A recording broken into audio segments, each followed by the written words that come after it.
In today's class, we are going to discuss about business model.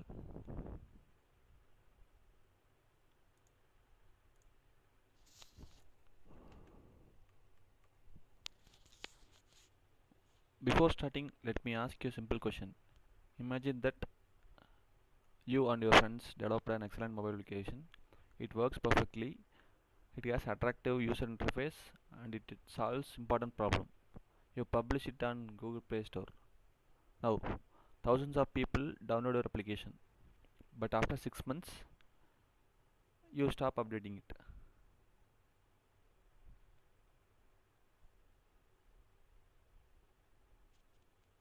Why? Because you are not earning any money. This happens to many startups. They create an excellent product but fail to create successful business. This is where the concept of business model becomes extremely important. Remember this statement: a product tells us what we build. A business model tells us how we earn from it. As a computer students, we should know how to develop software, but entrepreneurship teaches how to transform software into suitable business. Now, what is a business model? A business model is a blueprint that explains how an organization creates value, delivers value, and captures value. There are three concepts that are create value, deliver value, and capture value. Now, let us see one by one. Create value. In create value, every successful business starts by solving a problem. Customers are not interested in buying products, they are interested in solving problems. For example, Uber solved the problem of finding taxis quickly, whereas Swiggy solved the problem of ordering food conveniently. Google solved the problem of finding information instantly. Creating value means identifying a real customer need and providing an effective solution. Okay, we are finding um, the customer need and we are providing the effective solution. This is called as creating value. Okay, second one is deliver value. Once you have created a product means the next question is how will customers receive it. Some companies deliver products through mobile applications, websites, retail stores, delivery partners, and cloud platforms. For example, Netflix delivers entertainment through internet streaming. Amazon delivers product through logistics and courier networks. A good product that cannot reach customers will never become successful. This is regarding deliver value. And third one is capture value. Finally, how does the company make money? Without revenue, a business cannot survive. Revenue may come from subscription fees, advertisements, commission, licensing, transaction fees, freemium upgrades. Okay, this process of earning revenue is called as capturing value. Now coming into why business model is important. Many people think that innovation alone guarantees success. That is not true. History has shown that many technical superior products have failed because they lacked a sustainable business model. Let us understand this with an example. Suppose you develop an AI based attendance system for colleges. Technically, it is excellent, but you ask the question to yourself: who will buy it? How much will they pay? Will they purchase it once or subscribe every year? Who will install it and maintain it? How will you provide technical support? Without answers to these questions, your project remains only a college product, not a business. A business model converts the idea into an enterprise. That is why investors often ask more questions about the business model than about the technology itself. Now, the core components of business model are value proposition. Now, coming to value proposition, the value proposition answers one important question: why should customers choose your product instead of competitors? It clearly explains the benefit customers receive. Examples of this are Google. From Google, we will find information instantly. From Amazon, everything we need will be delivered quickly. Whereas in Canva, professional graphic design without professional skills. Okay, these are all the examples of value proposition. Now coming into second one,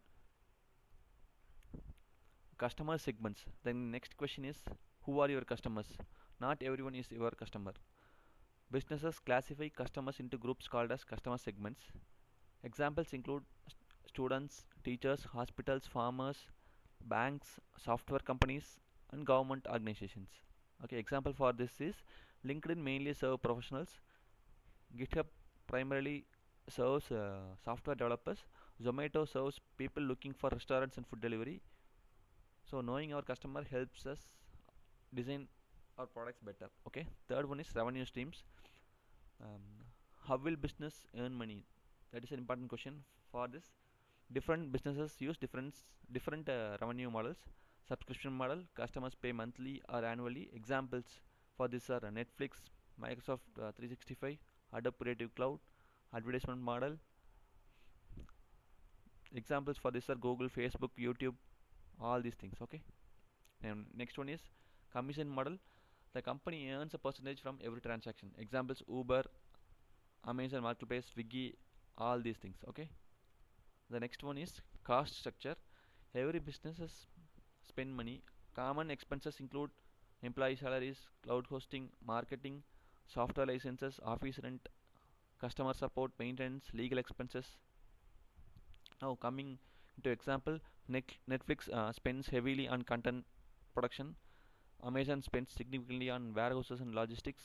Understanding costs helps us determine product profitability. Okay. Next one is channels. How do customers discover and receive your product? Some common channels include website, Play Store, App Store, social media, email marketing, digital advertisements, sales representatives, partnerships. For example, a mobile banking application reaches customers through Play Store, App Store, bank website, SMS notification, all these things. Okay. Now coming into the next one, key resources and activities. Here, every business needs or requires resources. Examples may include developers, cloud servers, AI models, customer database, patents, brand name, capital. Now coming into important business activities, they include software development, testing, customer support, marketing, product maintenance, innovation, everything. Okay. Without these resources and activities, a company cannot deliver value effectively. Types of business models. First one is SaaS, that is software as service. Instead of purchasing software permanently, customers subscribe. Example, for example, for this are Zoom, GitHub, Slack. Advantages, it include recurring revenue and continuous updates. Next one is marketplace model. That is the company connects buyers and sellers. It earns commissions from every transaction. Example for this are Uber, Swiggy, Amazon Marketplace, everything. Okay. Notice that Uber does not own taxis and Airbnb does not own hotels. They simply connect users. Okay. Next one is freemium model. Customers receive basic features free of cost. Advanced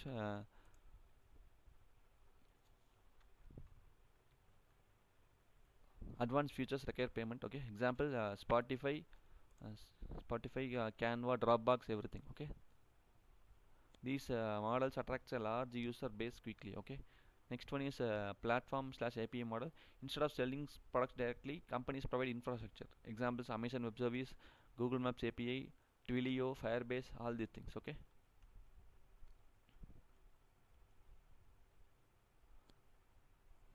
Now before making a business model, we need to ask ourselves, that is what problem I am solving, who are my customers, how will they choose my solution, how will I generate revenue, what will be my major expense be.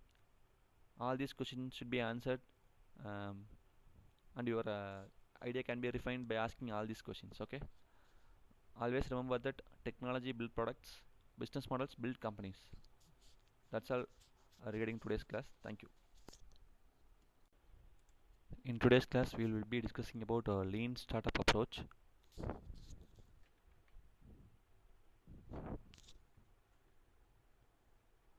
These are the key takeaways from this. Okay, first one is, now we will explore the most influential startup methodologies of 21st century, the lean startup approach, uh, introduced by entrepreneur Eric Rice. Uh, Imagine you have developed a food delivery application. You and your team has spent 1 year with advanced features, investing significant time and effort. When you finally launch the application, you discover that customers do not find it useful because they prefer ordering through existing platforms like Swiggy or Zomato. Now, now think of what would have went wrong. The problem was not your programming skills or technology.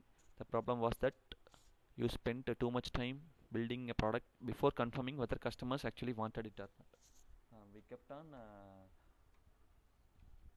doing the product again and again until we thought that it might be useful or not. We have not thought, right? Now the lean startup approach teaches us different philosophy. Do not spend months building what customers may not want. Build something simple. Build something simple. Test it with real users. Learn from their feedback and improve continuously. This approach reduces risk, saves resources, and increases the chance of building a successful business. Now, coming into what is lean startup approach. A lean startup is a systematic approach to building a business by continuously testing ideas with customers instead of relying on assumptions. Traditional business often begin with a detailed business plan and spend months or even years developing a product before launching it. Lean startup follows the opposite approach. Entrepreneurs launch a early version of the product, gather customer feedback, and improve it through repeated iterations. Eric Rice summarized this philosophy by using three words: build, measure, learn. This cycle is the foundation of every lean startup. The objective is not to build a perfect product immediately, the objective is to learn what customers truly need. Let us compare traditional approach with the lean startup approach. Traditional product development, the sequence usually will be following as idea, planning, development, testing, and launch. This process may take months and months of time. The risk is that customers may reject the final product before it was built based on the assumptions rather than actual customer needs. Now, coming into lean startup development, the idea is build a simple product, test it with customers, learn, improve, and repeat. Instead of assuming what customers want, entrepreneurs allow customers to guide product development. This significantly reduces wasted time, money, and effort. Now, business measure learn cycle. The lean startup revolves around a continuous feedback loop consisting of three stages.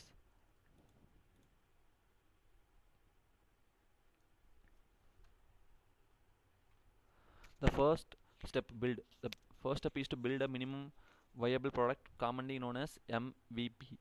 An MVP is the simplest version of the product that can be tested with real users. It is not a complete product. It only contains the essential features required to solve one important customer problem. For example, if your idea is an AI-based campus navigation application, the MVP does not need indoor navigation, voice assistance, or analytics. It may simply provide a campus map and classroom locations. The goal is to release something quickly rather than waiting for perfection. A common mistake among engineering students is trying to build every feature before showing the product to anyone. Lean startup encourages the opposite version of this. Release early, receive feedback, and improve continuously. Okay. Second one is measure. Once the MVP is available, entrepreneurs observe how customers interact with it. This stage involves collecting meaningful data rather than opinions. Some useful metrics may be number of users, daily active users, user retention, customer satisfaction, time spent on the application, number of purchases, conversion rate. For example, consider 500 students download your application, but only 50 continue to use use that after a week time. This tells you that something is preventing long-term engagement. Measuring customer behavior helps entrepreneurs understand what is working and what needs improvement. Third step is learn. The final stage is learning. Entrepreneurs analyze the collected data and ask, did customers find value in the product? Which features were useful? Which features were ignored? What improvements are needed? Based on these insights, the team modifies the product and starts another build, measure, learn cycle. This continuous improvement process continues until the product is successful and meets customer needs. The MVP is the one of the most important concepts in lean startup. Many people misunderstand an MVP as an incomplete or poor quality product.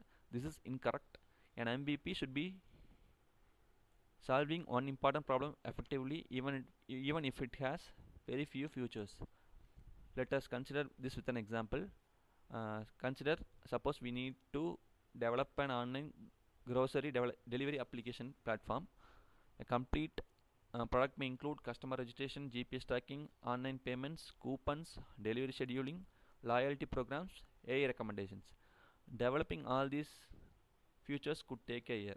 Instead, an MVP might simply allow customers to order groceries through basic websites or even a WhatsApp chatbot. If customers begin placing orders regularly, you now have an evidence that your idea has demand. Only after validation should additional features be developed. Remember, an MVP is designed to maximize learning, not maximize futures.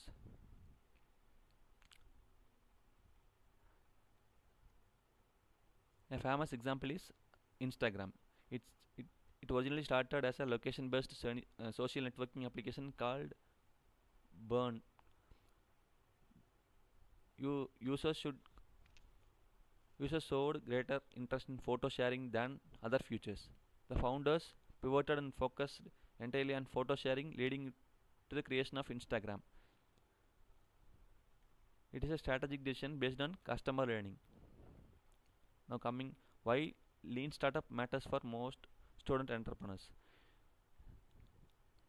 As an engineering students, we may face constraints such as limited budget, limited development time, small teams, limited industry experience. The lean startup is an approach particularly suitable under these conditions. Instead of investing months developing a large application, students can build a simple prototype, demonstrate it to classmates or faculty. We can collect suggestions, improve the application, and repeat the process.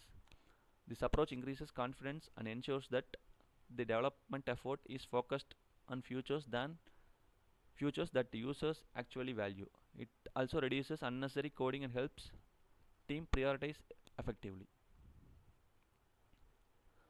Now consider a real world case study. Let us examine Dropbox, one of the most successful lean startup examples. The founders wanted to create a cloud storage platform. Instead of spending years developing the software,